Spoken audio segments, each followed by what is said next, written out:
that were identified in the budget have not yet got off the ground. I think the Ministry of Finance officials have pointed to administrative issues, the need to clear up procurement issues. Some people in the private sector have noted that there has been an accumulation of arrears for work they have done and so on. So the public sector part of it has not kicked in with the strength.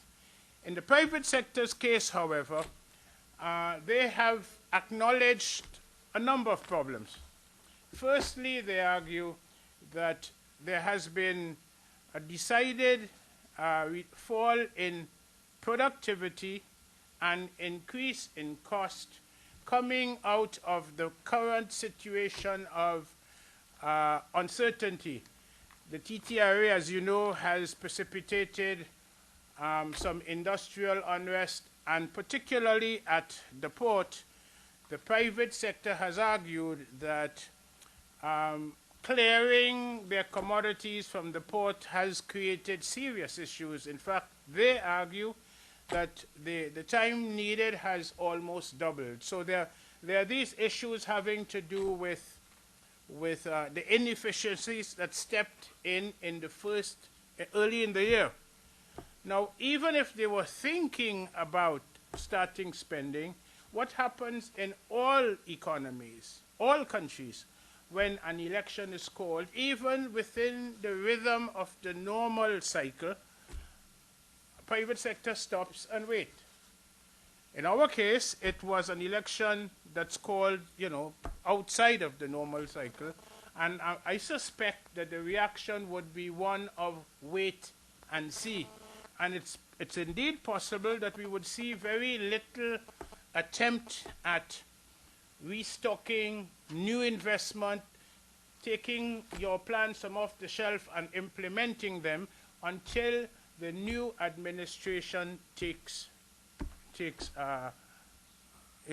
effect. I therefore expect that when we revisit the projections, we are more than likely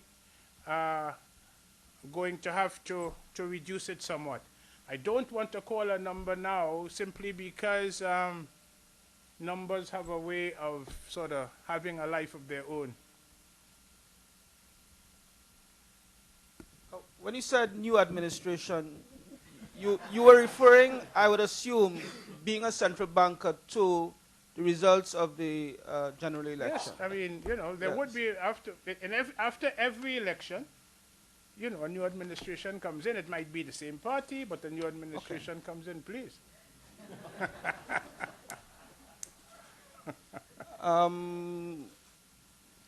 You had a great deal of difficulty last year using the R word. Are we still in a recession? We expected that question, and we were talking about it, and I'll just tell you a little bit, and Alvin would do the rest, because he tells me about an article that he read. The economic growth in the U.S. in the last quarter was 5.9%. Okay? The point being that just as it is dangerous to rush to call a recession, it is equally dangerous to rush to call the end of a recession. I have noted that after 4 consecutive quarters, we have had growth of just under 1% in the last quarter of 2004. I've also noted that 2009, I'm sorry, 2009. I've also noted that the information for the early months of 2010, it's basically mixed. Some indicators are showing improvement, others are not, and therefore the jury is still out. I would certainly not, well, I never accepted it was a recession, so I can't say we are out of it, no?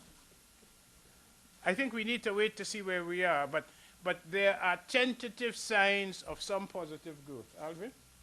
Yes, just to underline what the governor has been saying, In the US, one of the problems that this body has had in calling, let's say, a recovery, is that the recession has been very sudden and very complicated. So it's not clear exactly what's happening.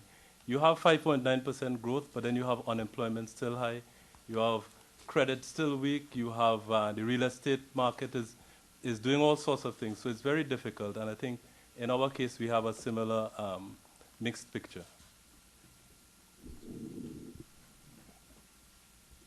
Maybe, Tony, we should also add that it's just one quarter. I think we need to wait a while before we can actually see, see any clear signs. The signs are still very tentative.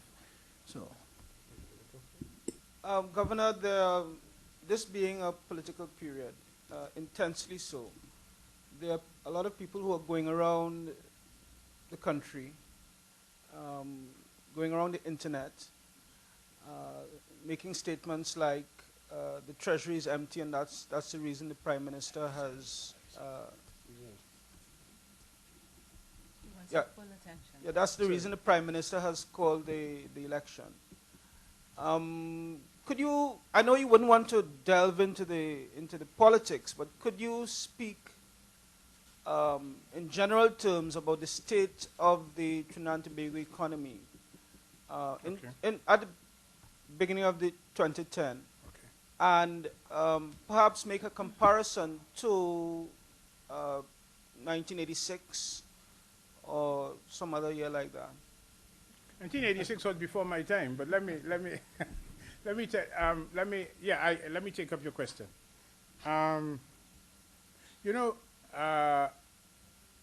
It's worth repeating, but the economy went through the most rapid period of economic growth, at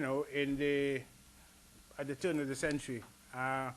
Economic growth averaged around 7% from around 2001 to around 2007. Around economic growth averaged around 7%.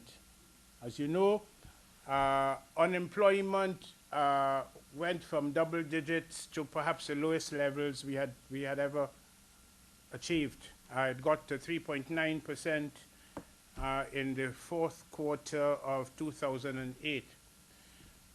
Just like the rest of the international economy, economic growth started to slow down in 2008, and we went through a very difficult patch in 2009, just as every economy advanced and developing alike. If you